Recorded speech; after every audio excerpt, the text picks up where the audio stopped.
Olá, queridos, graça e paz. Hoje chegamos ao 30º dia, 30 dias já fazendo ou criando uma vida de fé e propósito diante de Deus.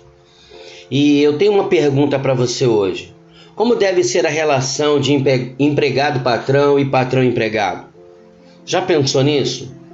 Temos visto e estudado nesses dias sobre os relacionamentos. Já falamos de relacionamento entre marido e esposa, entre pais e filhos, e hoje falaremos do relacionamento entre empregado e patrão.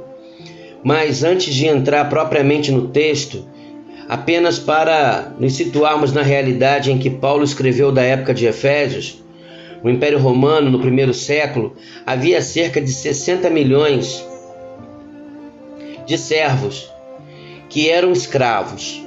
Estes constituíam a força do trabalho da época. Eram estes empregados domésticos, a médicos, professores, pessoas de muitas outras profissões e habilidades. O servo não tinha dinheiro e nada.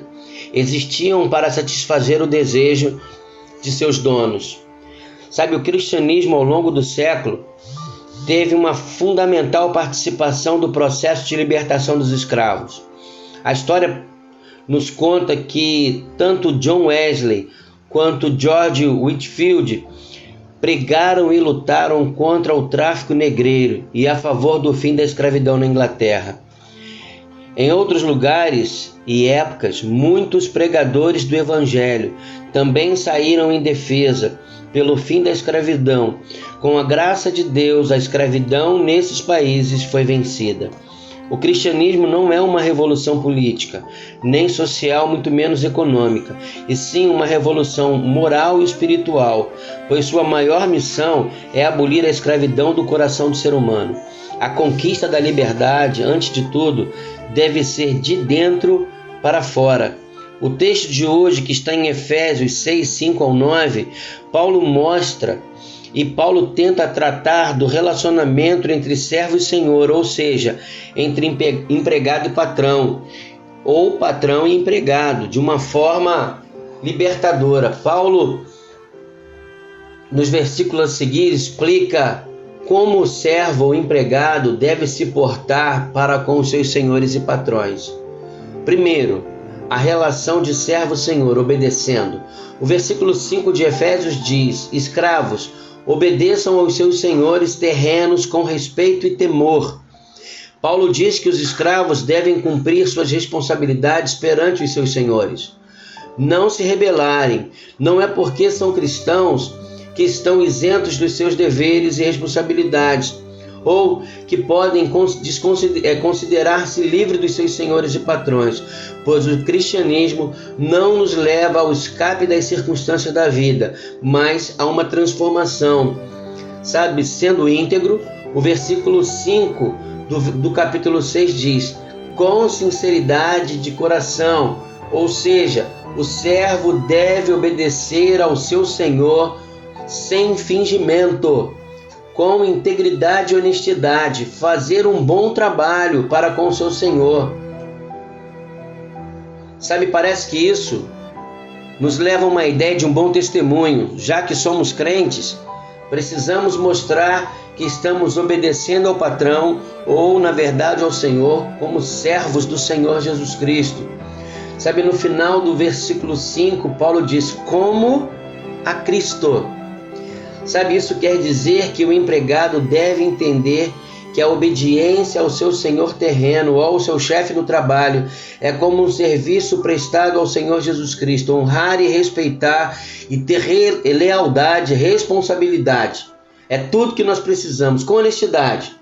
Verso 6 diz a declaração que Paulo vai dizer que não é vão, mas vai além. Ele fala assim: obedeçam-lhe não apenas para agradá-lo, quando eles os observarem, mas como escravo de Cristo, fazendo de coração a vontade de Deus.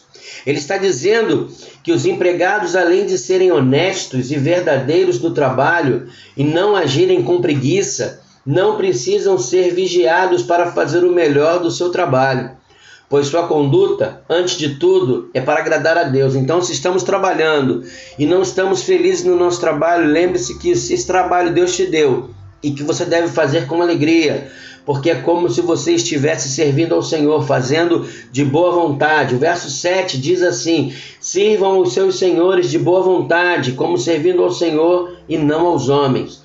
Sabe, a motivação de servir e a postura da humildade do servo em servir ao seu Senhor, como se estivesse servindo ao Senhor Jesus Cristo, é o que Deus espera dos seus filhos.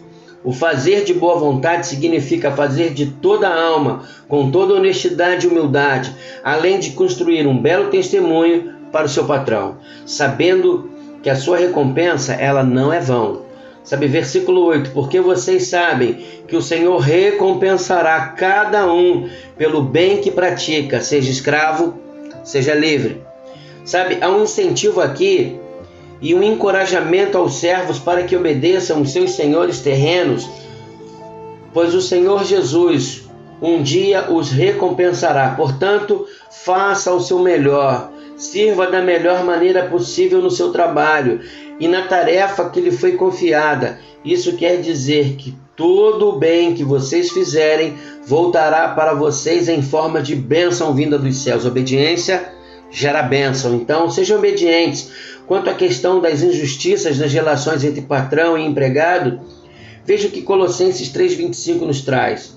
Quem cometer injustiça receberá de volta injustiça, e não haverá exceção para ninguém. Então, por favor, se você é patrão, se você é chefe, ou se você governa alguém, ou está na liderança de alguém, por favor, não seja injusto, porque voltará para você muito mais forte do que você possa imaginar.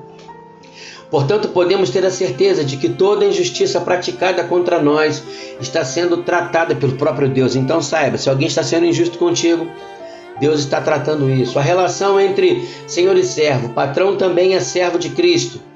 Verso 9 do capítulo 6, parte A. Vocês, senhores, tratem seus escravos da mesma forma. Paulo está chamando a atenção dos senhores, dizendo que ele espera respeito do servo, então deve demonstrar respeito para com ele em suas palavras e em suas atitudes. Se ele deseja honestidade, seja honesto com eles também. Sabe, Lucas 6,31, como vocês querem que os outros lhe façam, façam também vocês a eles. O patrão deve entender que, além de patrão, ele também é servo de Cristo. Então o patrão não deve ameaçar os empregados. Verso 9. Não os ameacem, lá na parte B do versículo. Sabe, o Senhor Jesus não faz diferença entre patrão e empregado. Verso 9, parte C, ele diz assim: uma vez que vocês sabem que o Senhor deles e de vocês está nos céus, ele não faz diferença entre pessoas. O Senhor não faz acepção de pessoas. Então Paulo ensina aos patrões que o Senhor não faz distinção entre eles e os seus empregados. Tanto ele como os empregados são do Senhor. Submetam-se à sua vontade. Servem ao mesmo Senhor, da mesma forma que os homens, antes de serem senhores, eram escravos. Como José, Moisés, Josué, Neemias, assim os patrões devem entender e aprender a serem servos também, pois Deus trata a todos de igual modo. A palavra de Deus nos ensina hoje que o relacionamento deve ter como base em seus direitos, mas sim em seus deveres. Quando entendermos que Deus trata conosco primeiramente em nosso caráter, é porque Ele entende que um relacionamento transformado começa de dentro para fora. Então, se você não tem sido transformado por fora, procure primeiro se transformar por dentro, porque tudo começa por dentro primeiro. Transforma o nosso caráter, Senhor. Talvez essa deva ser a nossa oração neste dia. E eu quero te incentivar a orar desta forma. Vamos orar? Pai querido, nós te louvamos, Senhor, pela tua bondade e misericórdia. Te louvamos porque o Senhor tem tratado de nós de dentro para fora. Isso porque precisamos ser moldados primeiro por dentro, para depois refletirmos toda a imagem que o Senhor tem mostrado para nós. Obrigado, Senhor, porque o Senhor tem tratado emocionalmente de nós. as nossas fraquezas, os nossos temores, Senhor Deus, têm sido a cada dia aniquilado pela bondade do Senhor sobre as nossas vidas. Obrigado, Deus, porque o Senhor tem mostrado que somos livres, porém somos servos. Aquele que serve, sirva com alegria ao seu Senhor. Então, se somos empregados, que possamos dar o nosso melhor para os nossos patrões, porque se estamos dando a Ele, é porque o Senhor nos deu primeiro. E se damos a Ele, Senhor Deus, fazemos como ao Senhor. Então nos abençoa, Pai, para que possamos desenvolver o nosso melhor em todos os lugares que fomos servir. Abençoa, Deus, a nossa vida e transforma-nos, Senhor, de dentro para fora. Oramos no nome que é sobre todo nome, no nome de Jesus. Queridos, Deus te abençoe. E vamos ser servos autênticos, servos que fazem com alegria, servos que servem ao Senhor em todo o tempo. Deus te abençoe. Eu sou o pastor Márcio Alberto, pastor da Igreja Batista Central do Correia, e quero desejar a você um dia abençoado em nome de Jesus. Até amanhã, se o Senhor assim nos permitir.